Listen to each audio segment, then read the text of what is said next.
Estarmos aqui nesta bela cidade histórica de Santarém. Belo povo, hospitaleiro, agradável, é um privilégio.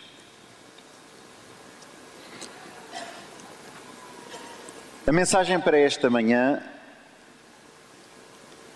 vem da Palavra de Deus e encontra-se no livro de Isaías, capítulo 30, versículo 18.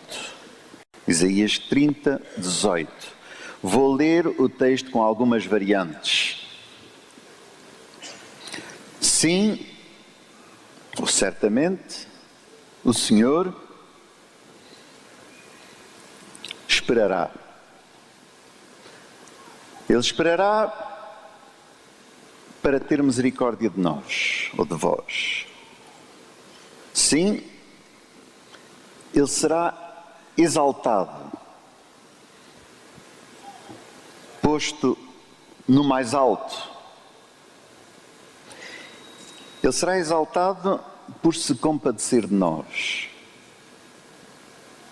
Porque o Senhor é um Deus de equidade, de justiça, de inocência. Bem-aventurados todos os que nele esperam. Como acabamos de constatar, este texto tem 3 partes e nós vamos meditar sobre cada uma delas. A palavra do Senhor, Sagrada Escritura, contém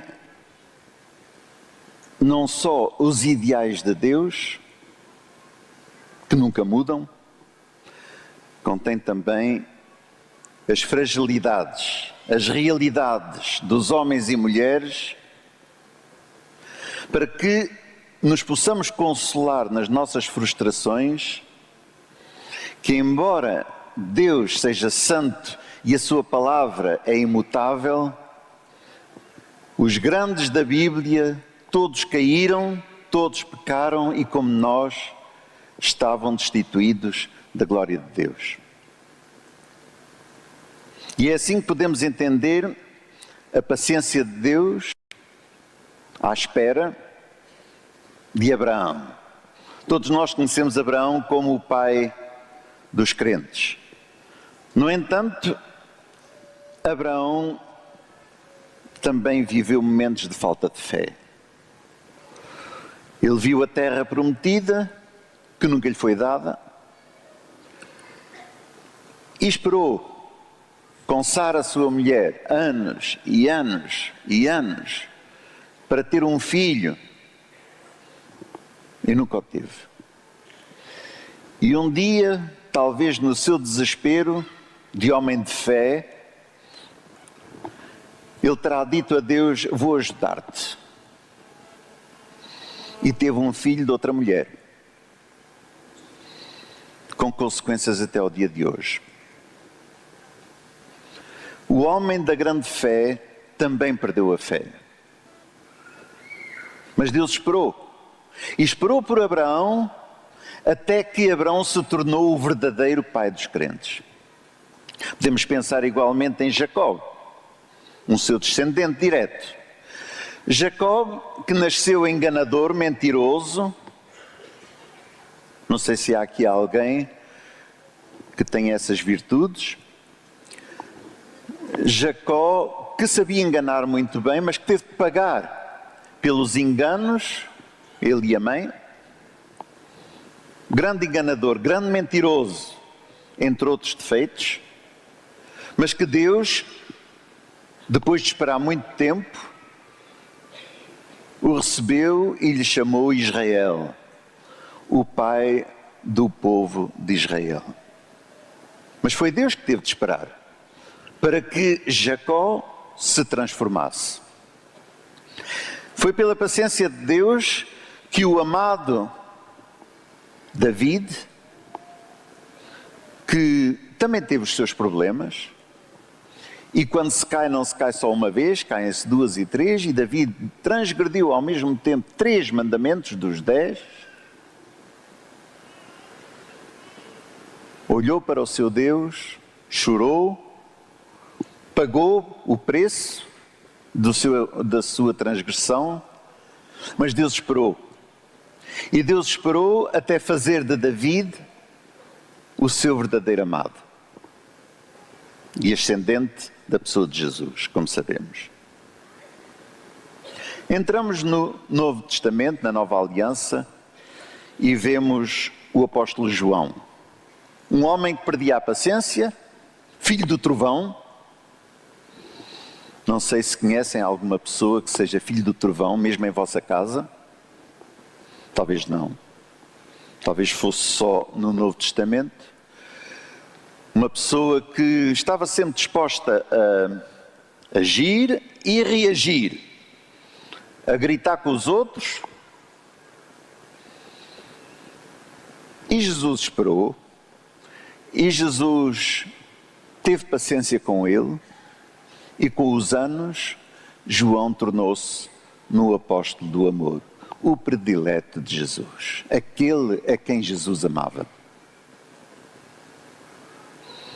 Porque não falar de Pedro, o homem adventista do sétimo dia, que está sempre disposto a testemunhar da sua fé e que num momento de fraqueza diz que nem sequer conhece a Jesus.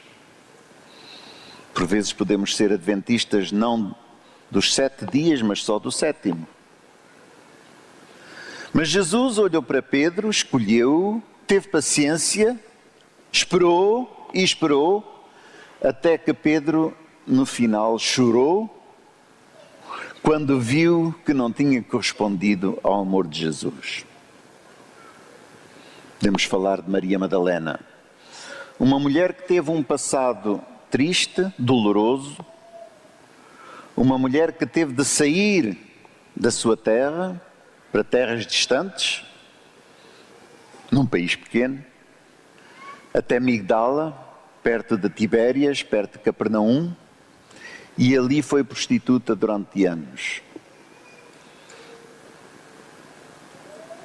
Ela não podia ser membro de muitas igrejas, mas Jesus sabia que aquela mulher tinha alguma coisa no seu coração.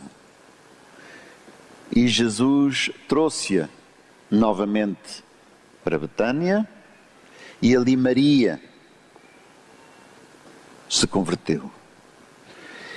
E não é por acaso que esta mulher, que passou por todas as experiências de imoralidade, foi o primeiro ser humano a quem Jesus apareceu depois da sua ressurreição. Porque Jesus soube esperar até que esta mulher se transformasse. E podemos ainda mencionar o apóstolo Paulo. O apóstolo Paulo, um homem violento, zelote. Às vezes também há zelotes na igreja, não adventista, noutras. Extremamente orgulhoso, não gostava de muitas mulheres, se não todas. Um homem dos fiéis da igreja, ao ponto de querer perseguir e matar todos aqueles que eram fiéis a Deus. Também acontece. Mas Jesus esperou, teve paciência, e um dia disse a Paulo: Paulo, por que me persegues? E Paulo, o grande discípulo de Gamaliel, terminou humilde, um dos maiores servos de Deus de toda a história. Foi a paciência de Deus. Foi que Deus deu o exemplo de esperar. O Senhor esperará para ter misericórdia de vós, de nós, dos seus filhos. Deus sabe esperar. Muitas vezes pensamos que Deus não está lá. Pensamos que Deus não ouve. Pensamos que Deus não está ativo. Pensamos que Deus está muito longe. Mas Deus está à espera. E está à espera dos seus filhos, está à espera de cada um de nós. a não ser que alguém aqui esta manhã tenha a convicção que já atingiu o máximo na sua vida. Mas Deus está à espera, continua à espera. Ao passarmos por este planeta em rebelião, damos-nos conta que vivemos num mundo de medo. Encontrei medo nos rostos de japoneses, sul-americanos, de africanos, europeus e até portugueses. Medo. Pois um sentimento de culpa. Culpa porque, por vezes, ao procurarmos ser muito modernos, acabamos por fazer coisas que nos dão o sentimento de culpa. E isto passa-se com jovens, passa-se com adultos e até se passa com pessoas de mais idade. Remorsos. Quantos comprimidos para dores de cabeça provocadas por remorsos, por medo, por sentimento de culpa. Vivemos num mundo triste, em que mesmo as crianças, e falo de crianças pequeninas, aprendem a ter medo dos adultos, a não se aproximarem deles. Jovens, com medo das consequências de faltas graves cometidas, abortos, entre outros. Toda a espécie de descontrole sexual a que a Europa, a América, eu diria o mundo todo, com exceção de algumas partes muito geladas da Antártida, onde não há ninguém. Os ideais de Deus foram sempre os mesmos, mas as realidades dos homens e das mulheres não são melhores. E é pela paciência de Deus, e é por Deus saber esperar que nós estamos aqui esta manhã. O problema maior hoje, em todo o mundo, é a solidão. Mesmo nos países ricos, onde se morre sozinho, na Suíça, no Japão, nos Estados Unidos, e passo, morre-se sozinho sem que ninguém venha acudir a essa pessoa. Por muitas razões, mas entre elas o medo de abrir a porta a alguém.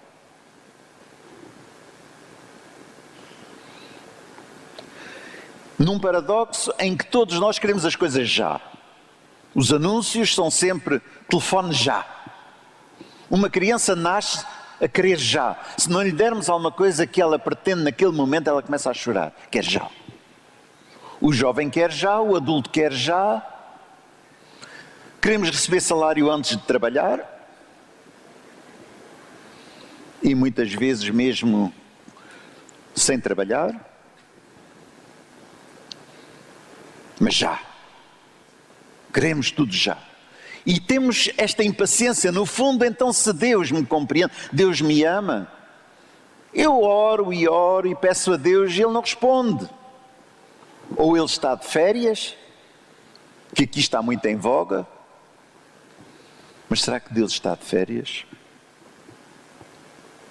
E como David dizia, ele encontrava-se numa determinada altura da sua vida no lodo. Já alguém se sentiu com os pés no lodo? É agradável, não é? Ter os pés no lodo e ficar lá. Começa a ficar molhado, sujo, e ali estamos. E David diz que sentia-se no lodo. E já lá vão 3.000 anos, os problemas não mudaram. E muitas vezes nas igrejas vimos com o sentimento de estarmos no lodo à espera que para a semana seja melhor. E tristemente, porque gostamos todos de estar no lodo, achamos que aquele que está no lodo ali ao lado está pior que eu, logo temos que o criticar. E vamos criticar os que estão no lodo sem olhar para nós próprios que também estamos. Faz parte da realidade do povo de Deus. Nada de novo. Saber esperar é a lição que Deus nos quer dar hoje. David chegou ao ponto de dizer: eu tenho fome. Ele dizia: eu sou pobre. O homem mais rico da antiguidade dizia: eu sou pobre. E era pobre não de dinheiro, era pobre porque tinha fome e sede de justiça, de Deus. E Jesus mais tarde compreendia tão bem esta situação que dizia: bem-aventurados os que têm fome e sede de justiça. E a palavra justiça não é um pau grande atrás de nós a bater-nos nas costas. É que a palavra hebraica para justiça é, acima de tudo, inocência. Por isso mesmo, o Senhor é chamado justiça nossa. Ele é que é a nossa inocência, Ele é que é a nossa justiça. Ele não nos condena, Ele quer libertar-nos, Ele quer ajudar-nos, Ele quer dar-nos a inocência através do seu sangue.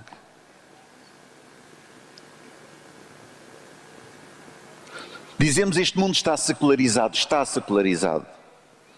Não tem segurança, não tem paz. E por isso cada vez se fala mais de paz e segurança.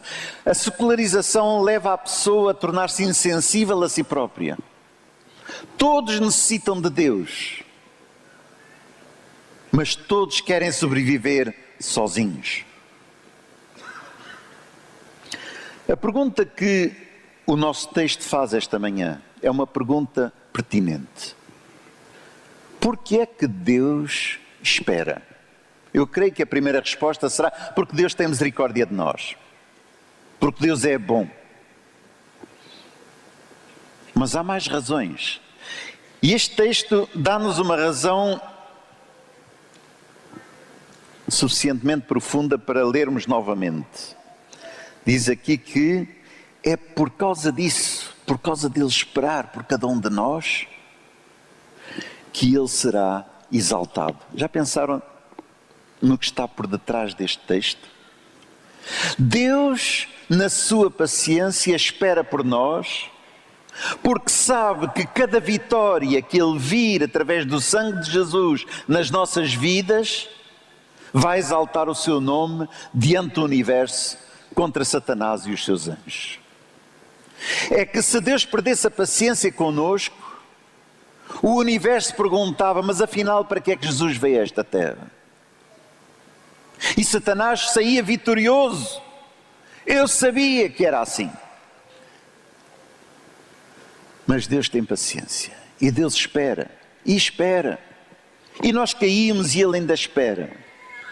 E nós afastamos-nos da igreja e Ele ainda espera. Haverá aqui pessoas, talvez, que têm os seus filhos fora do caminho de Deus. E desesperam. Mas Deus não desespera. Deus espera. Quantos problemas de pessoas que se afastam dos caminhos de Deus, sem se darem conta que há alguém que está à espera ansiosamente. E esse alguém é o nosso Deus. O salmista, no Salmo 40, versículo 1 e 2, fala novamente deste lodo, e eu gostaria de ler convosco esta passagem, Salmos 40, 1 e 2. Esperei com paciência. O termo em hebraico é outro. É para quem está à espera de um autocarro, por exemplo. Mas ele diz que esperou e esperou. O com paciência é a repetição do termo esperou. Eu esperei e esperei no Senhor. E finalmente, Ele inclinou-se para mim e ouviu o meu clamor. E o que é que Ele fez? Tirou-me de um lago ou de um lodo horrível. E agora o que é que Ele fez? Diz que pôs os meus pés sobre uma rocha, firmou os meus passos e, como consequência, pôs um novo cântico na minha boca. Prezados amigos e irmãos, talvez tenhamos, muitos de nós, os pés no lodo. Mas o desejo de Deus é que nós tenhamos os nossos pés firmes na rocha eterna. E Ele espera e está à espera que nós ponhamos os nossos pés nessa rocha, para que o seu nome seja exaltado. E o termo utilizado a seguir,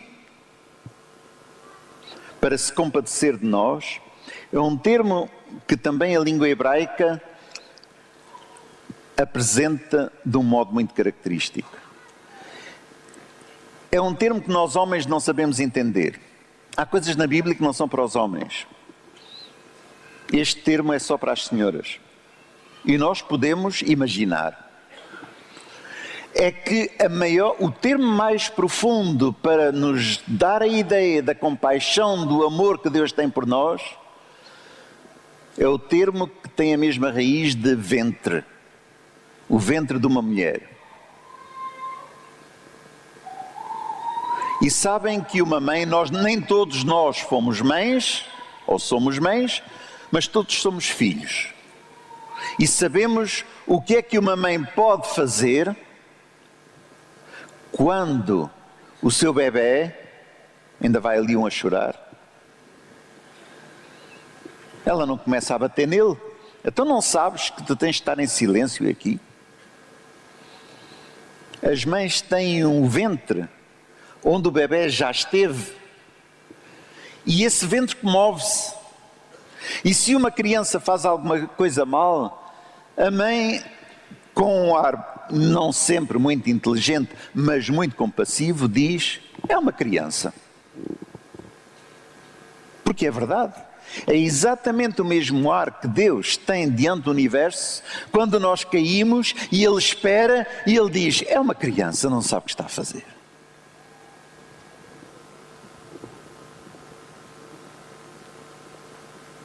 O ventre da mulher, o ventre da mãe, o amor da mãe é esse.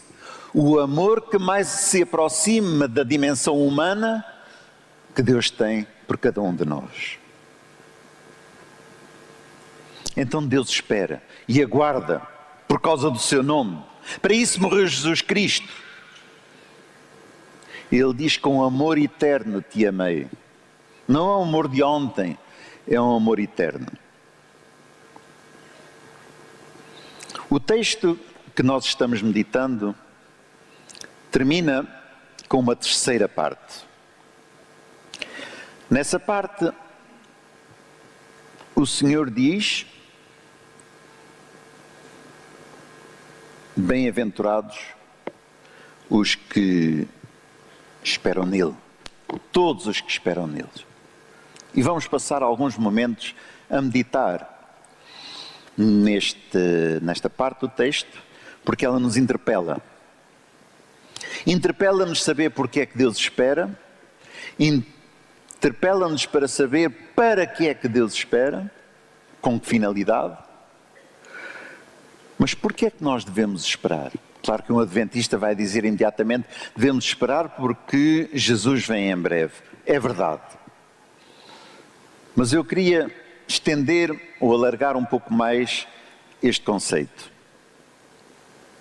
Este Deus de justiça, que é um Deus de inocência, deseja apresentar a cada um de nós inocentes diante do Pai. Já pensaram? Eu penso que pelo menos quase todos, se não todos, têm uma pessoa junta ou próximo ou dentro desta sala que pertence ao seu círculo mais íntimo, que nos conhece. E dizer que somos inocentes, que nunca fizemos mal, que não temos nenhuma tendência para fazer mal, até porque na igreja são todos santos. Dentro da igreja ninguém peca, com salvas exceções. Mas somos tão bons dentro da igreja e depois vamos para casa. E os filhos e as crianças dizem: oh papá, foi assim que tu aprendeste na igreja. Mas claro que ele tem sempre razão e não responde. E muitas outras circunstâncias em que uns se criticam aos outros ou fazem observações que geralmente terminam com um come e cala-te ou coisa parecida.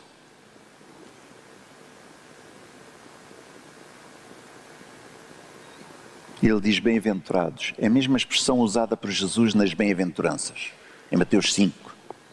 Bem-aventurados. Bem-aventurados quem? Bem-aventurados aqueles que esperam.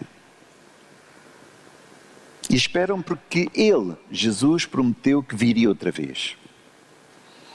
Às vezes os adventistas sétimo dia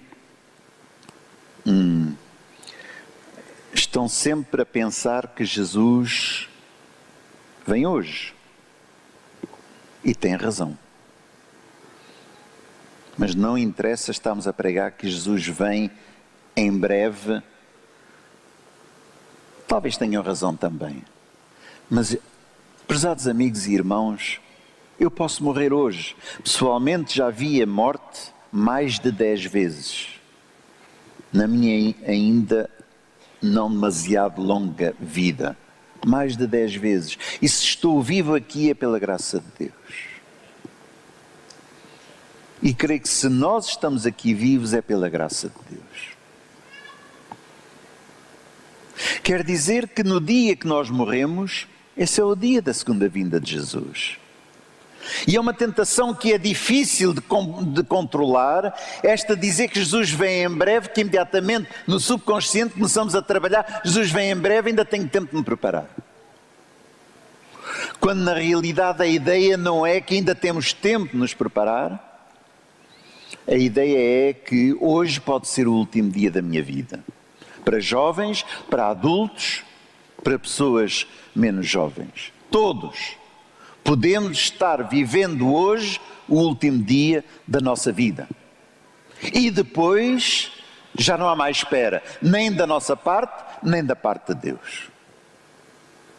E assim o texto diz-nos que nós devemos esperar nele, ter a certeza que ele existe, ter a certeza que ele vai agir, ter a certeza que não é em vão que nós esperamos. Por vezes a Igreja Adventista deleita-se em falar das guerras e dos tremores de terra e das fomes e dos tornados, furacões, doenças.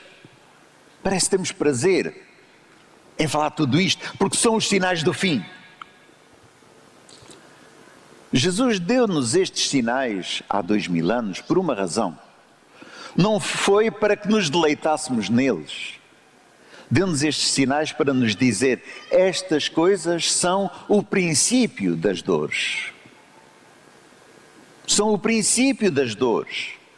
Quer dizer que o mundo em que nós vivemos, perturbado, sem que os dirigentes saibam o que fazer para o dia da manhã, vivem tempos que são o princípio das dores.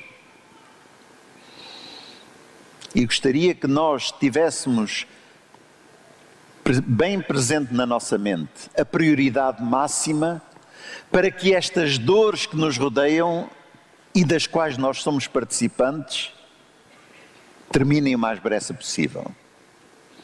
Este Evangelho do Reino será pregado em todo o mundo, em testemunho a todas as gentes. E então virá o fim. Não pensemos que Deus se vai impacientar e vir enquanto o trabalho não está feito. Não pensemos que só porque somos adventistas ou cristãos em geral já resolvemos o problema da humanidade. Não resolvemos. Não pensemos que podemos enganar o nosso Deus. Se aqui andamos há 2000 anos, é porque o trabalho ainda não está feito. E esse trabalho não é um trabalho de condenação. Por vezes nas igrejas batiza-se quase tão depressa como se eliminam os membros. Talvez não na Igreja Adventista. Batizar, sim. Venham todos. Depois se ficam ou não, esse é o problema deles. Prezados irmãos e prezados amigos, o papel da Igreja não é apenas batizar e só termina quando cada um de nós e aqueles que vierem ainda aos pés de Jesus Cristo, termina quando cada um de nós entrar no reino dos céus. Até lá o trabalho não está feito. Não é suficiente para uma igreja batizar para depois mandar as pessoas fora.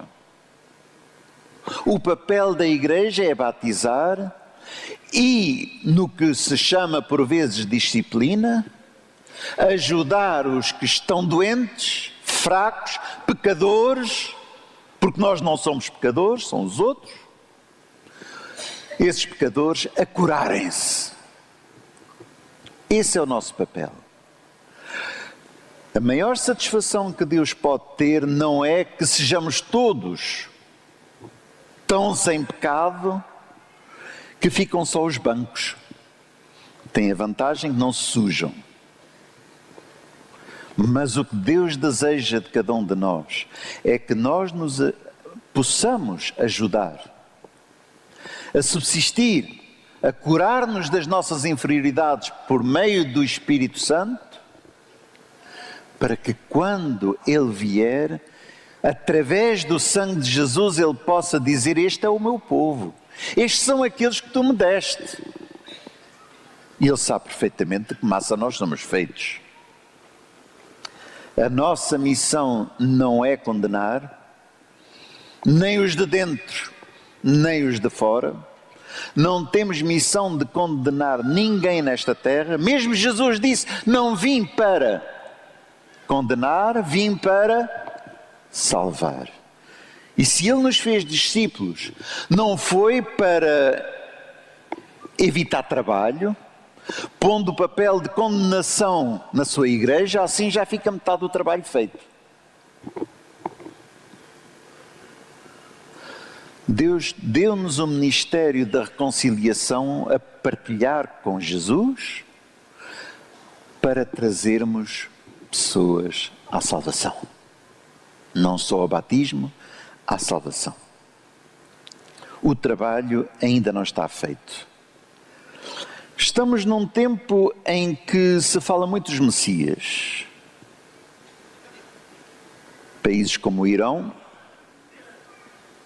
crentes que o Messias vai vir para o ano, se não me equivoco, e se eles não se equivocam também.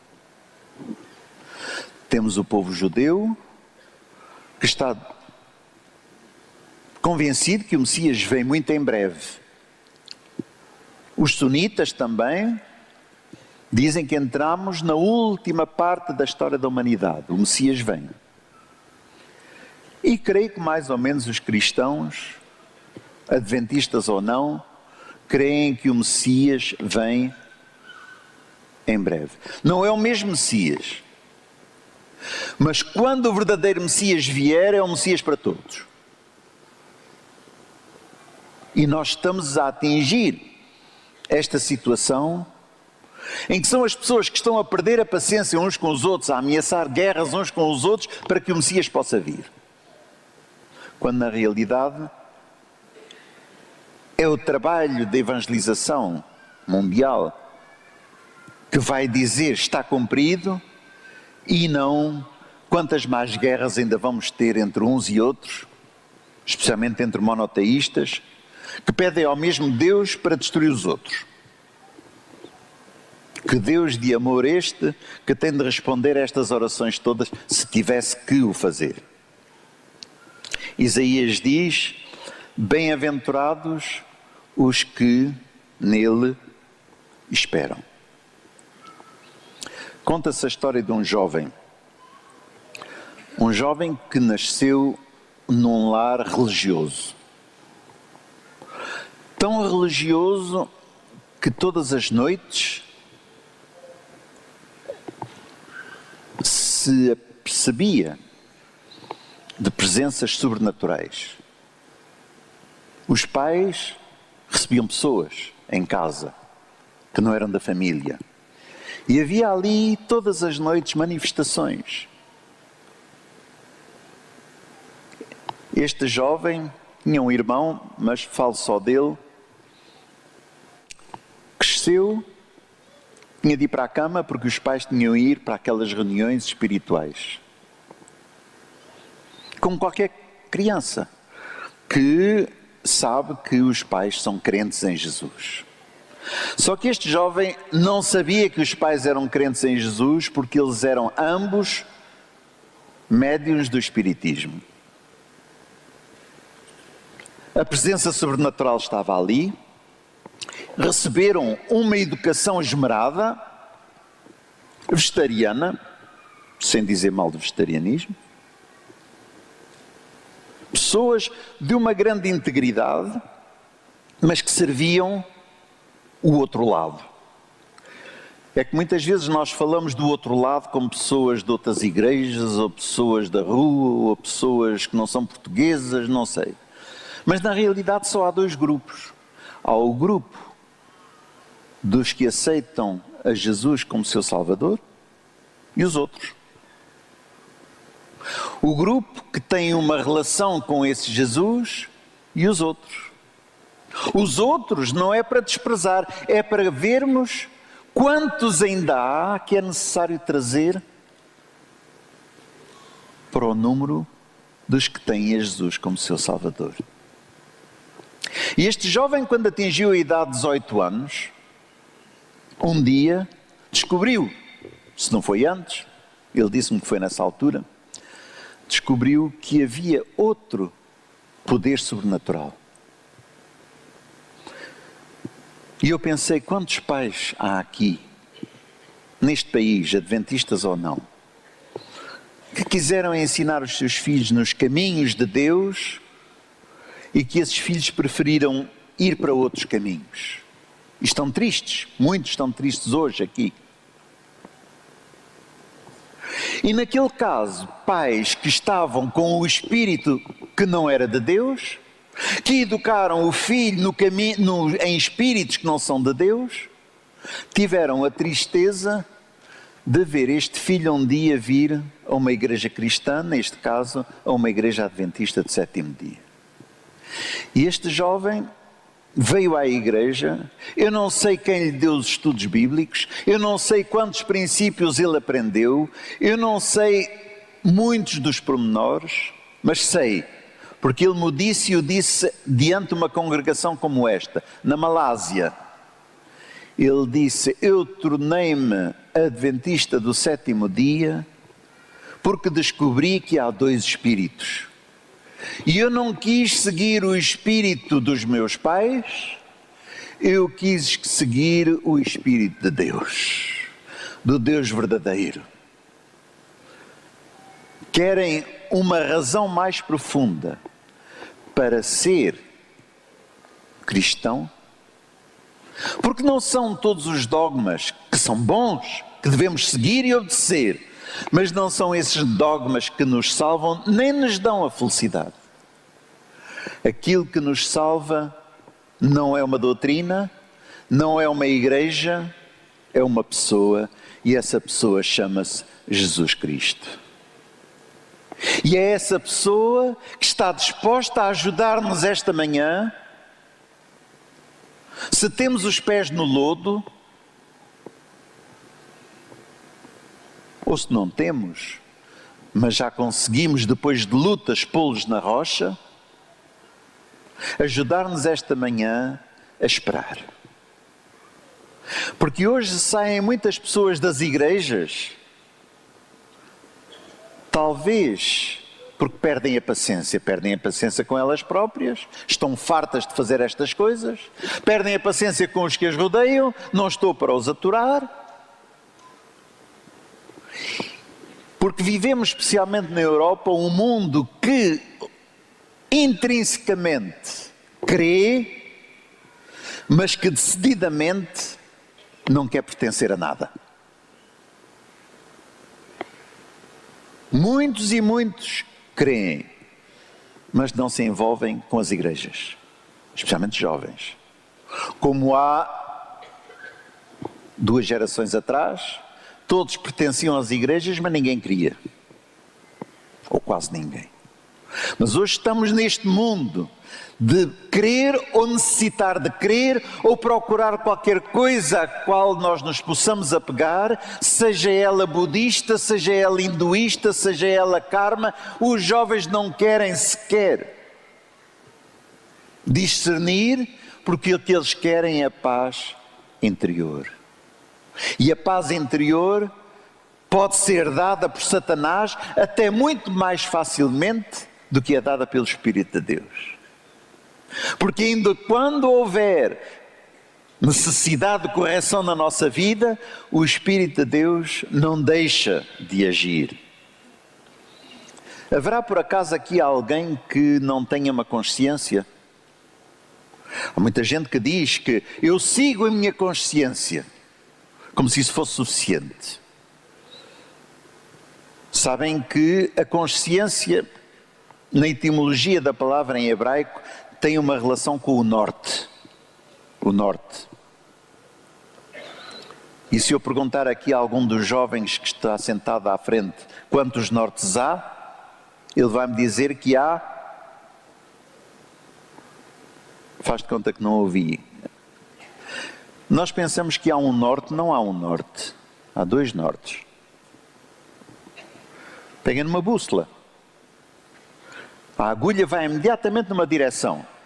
Mas essa direção não é a direção do norte, é a direção do norte magnético. Prezados irmãos, prezados amigos, nós temos todos a consciência, como seres humanos carnais, temos todos a consciência de ir para um norte, porque é para ali que a nossa consciência diz que devemos ir. Enquanto não for corrigida para o norte geográfico, que é aquela que leva ao norte. O nosso Deus dá-nos o norte geográfico, não nos dá o norte magnético. Vivemos num país, num mundo que pertence ao príncipe deste mundo e que tem o norte magnético desviado do norte geográfico. E as pessoas vivem muitas vezes convencidas que estão fazendo o bem, porque vivem todas a seguir o norte magnético. E necessitamos da palavra de Deus, que é a nossa bússola, para agora descobrirmos onde está o norte que nos leva à eternidade.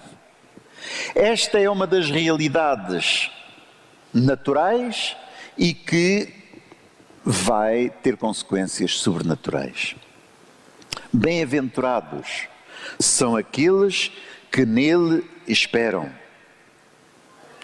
Muitos messias, muitos falsos cristos, que significa o mesmo. Mas o verdadeiro Messias virá de maneira que todos o vão ver. Há dias, com um grupo da igreja de Lisboa, estivemos em Jerusalém. E ali pudemos ver, no Monte das Oliveiras e no Vale de Cedron, muitas sepulturas. Mas como quer a boa tradição, os judeus estão sepultados no Monte das Oliveiras, os cristãos estão sepultados no Vale de Cedron e os muçulmanos estão sepultados contra a muralha de Jerusalém. Podem conceber, imaginar, quando todos aqueles mortos se levantarem ao mesmo tempo, porque, como digo, o Messias que os vai ressuscitar vai ser o mesmo.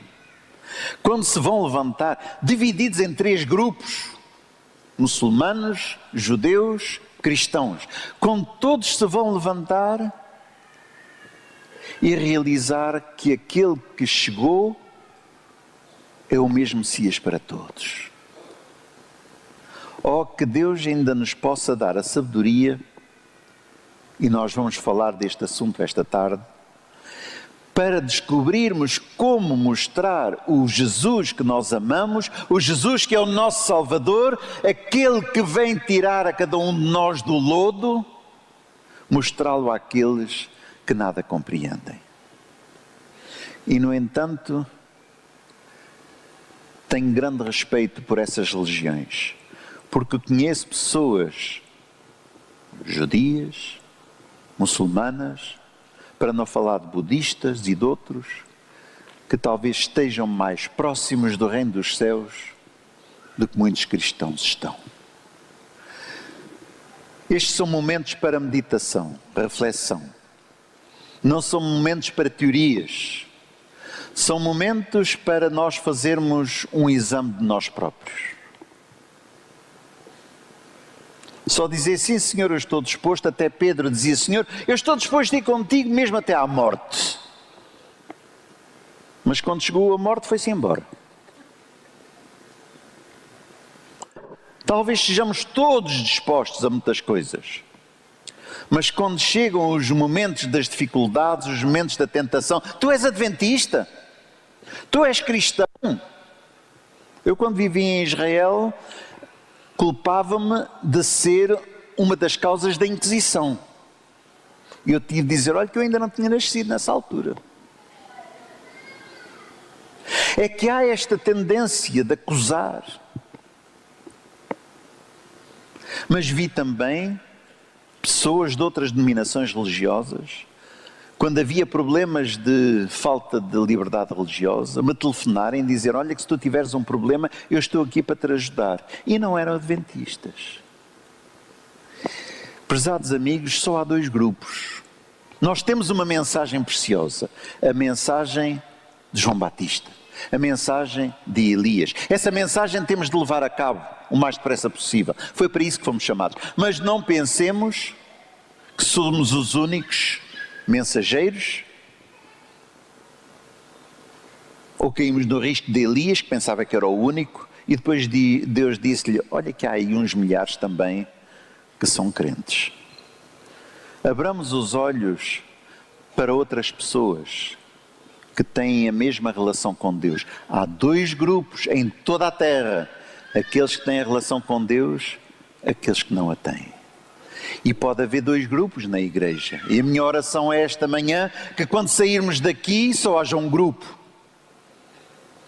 Que seja o grupo unânime de todos querermos pertencer ao reino de Deus, aqui e na eternidade. É necessário fazer esta análise. É necessário pensarmos no que estamos aqui a fazer. É necessário que nós compreendamos que quando Jesus orou, e essa é a verdadeira oração de Jesus, orou ao Pai, lhe disse que aqueles que tu me deste nunca sejam arrebatados da minha mão.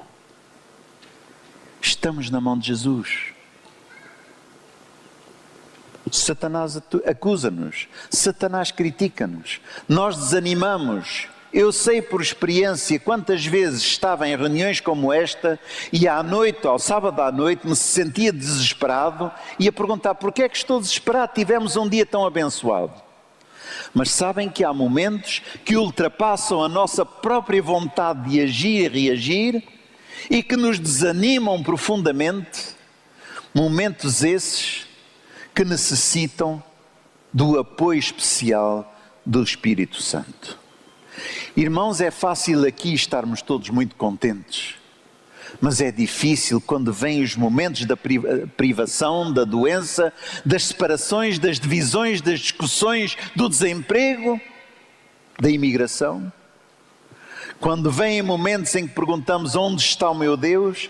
Sabemos que estamos na sua mão e que, seja onde estivermos na nossa vida, nunca ninguém, nem Satanás, nem as grandes potestades do universo, jamais poderá nos arrebatar da mão do nosso Salvador.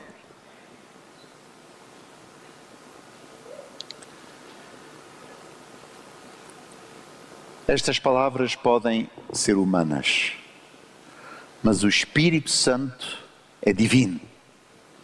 E aquilo que eu não posso fazer, peço a Deus humildemente que o faça no coração de cada um de nós. Amém.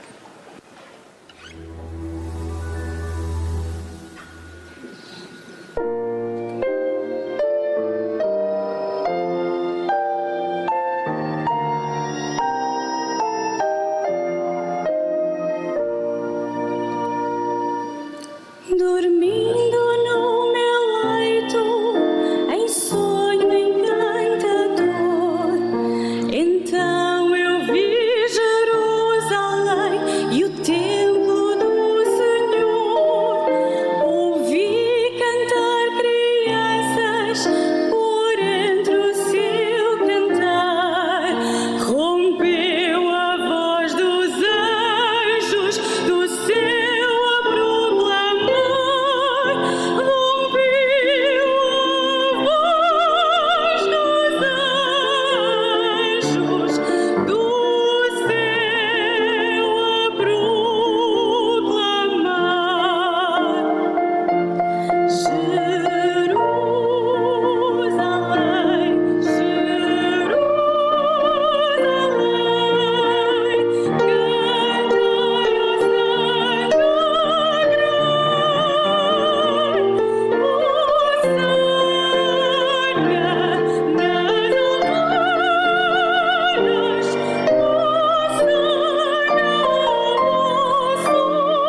magia e resplendor, a divina cidade, morada do Senhor. Nas ruas era a luz de Deus, São Mãe em seu brilhar, e todos que queriam podiam lá entrar. A lua não lhe dava luz, nem sol nascia. Na muito feliz Jerusalém, que nunca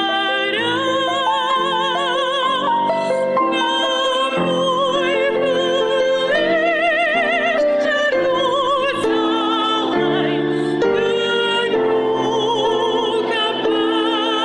Na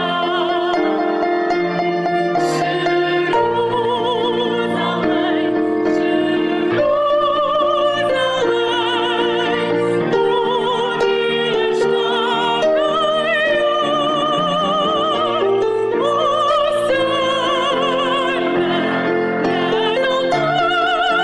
que nunca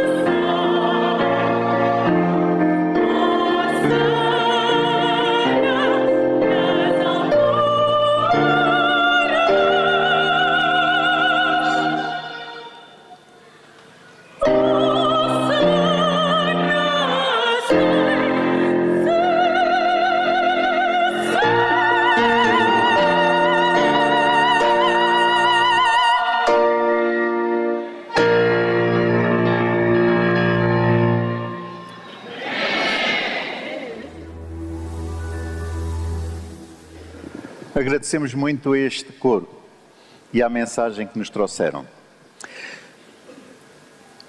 Eu não gostaria de fazer do que se chama um momento de apelo um momento ligeiro. Como eu referi atrás, temos muitos pais e filhos. Pais com problemas com filhos e filhos com problemas com os pais. Gostaríamos que todos aqueles que representam problemas desta ordem e que gostariam de pedir a Deus para que na sua paciência e misericórdia espere e nos dê também coragem para esperar até que as nossas orações sejam atendidas. Aqueles que têm esses problemas, gostaria de vos pedir para vos pôr-vos de pé, por favor. Amém.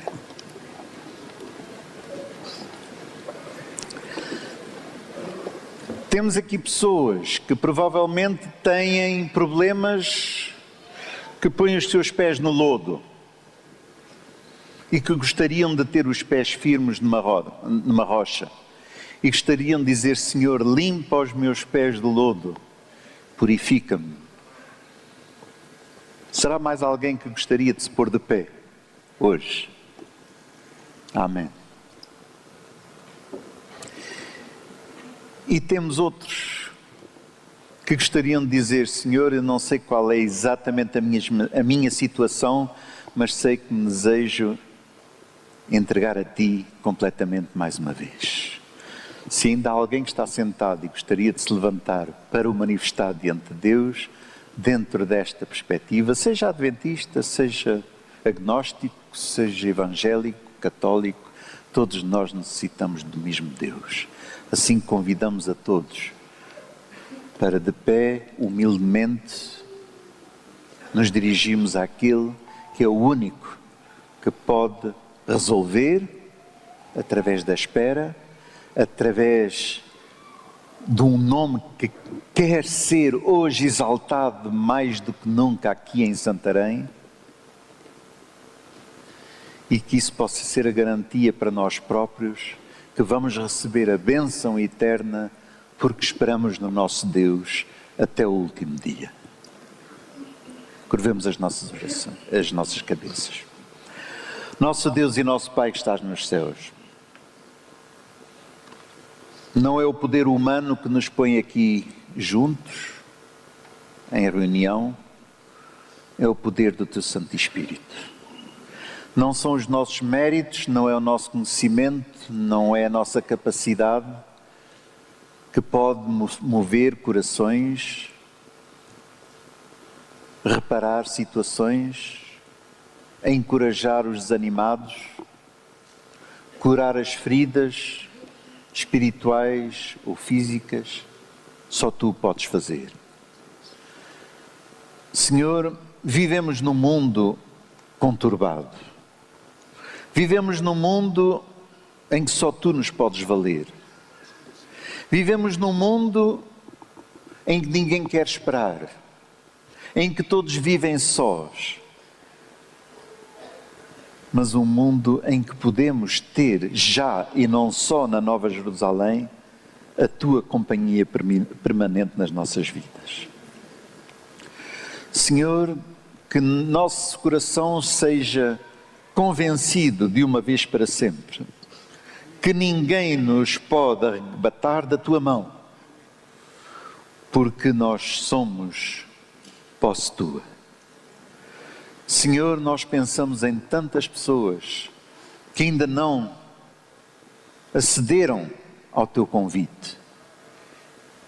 Tu vais estando à porta de cada um, Tu bates à porta do coração de cada um, Tu desejas entrar no coração e cear com cada um. Tantas pessoas que ainda não tomaram a sua decisão. Senhor, nós nos apercebemos aqui que a maneira de pensar hoje, ou de sentir, não é a mesma hoje à tarde ou amanhã de manhã. E se assim é com a nossa vida, é assim com a vida de todas as pessoas. Só Tu conheces os momentos em que cada pessoa sente verdadeira fome e sede de justiça. Senhor, que Tu possas abrir o nosso entendimento cada dia, para que nós nos possamos abeirar dessas pessoas, nesse momento crucial, quando elas têm fome e sede de justiça. Umas podem ser da nossa família, outras podem ser colegas de trabalho ou de escola, outras podem ser nossos vizinhos. Senhor, tantas pessoas nos rodeiam solitárias, com momentos difíceis nas suas vidas que só Tu conheces. Mas porque só Tu conheces e nos queres usar como Teus instrumentos, Te pedimos encarecidamente que Tu utilizes a cada um ao Teu serviço. Senhor, estamos cansados deste mundo de sofrimento. Vemos que tudo se apressa para o final. E vemos porque é que Tu ainda estás à espera. Ó nosso Deus, obrigado por teres paciência para esperar. Dá-nos a nós também o desejo de esperar. Sermos fiéis até à morte, até nos dares a coroa da vida. Senhor, fica com esta preciosa juventude que aqui está presente esta manhã, que tantas vezes se sente incompreendida por ela própria, vítima das correntes, vítima das ondas que nos rodeiam. Só Tu tens paciência para esperar por elas, só Tu tens paciência para as compreender. Dá-nos a nós não os olhares e corações de zelotes, mas dá-nos o coração do ventre de uma mãe, porque somos cada um de nós um filhinho Teu. Toma-nos nas Tuas mãos preciosas, guarda-nos até à eternidade. Te pedimos em nome de Jesus.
Diz-nos Judas, o apóstolo: